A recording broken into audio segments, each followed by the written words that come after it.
Да, мерката покажа дека е доста успешна, а тоа го дознавме од податоците кои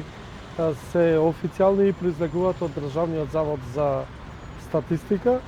Самата мерка кажа на тоа дека се стабилизира степенот на инфлација, цените во Република Македонија во трговијата на мало, посебно на маркетите, и со ова мерка да укажам дека беа опфатени околу 102 групи на производи, некаде преку 1000 производи во маркетите од тие групи, и беше скалеста мерка, значи беше ограничена бруто профитната маржа на 5%,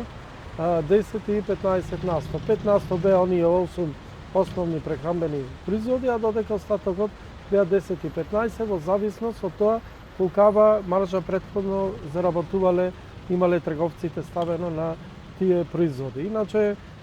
самиот резултат укажува на тоа дека имавме во месец март во однос на месец февруари, бидејќи од 20 февруари започна мерката трај до крајот на април месец,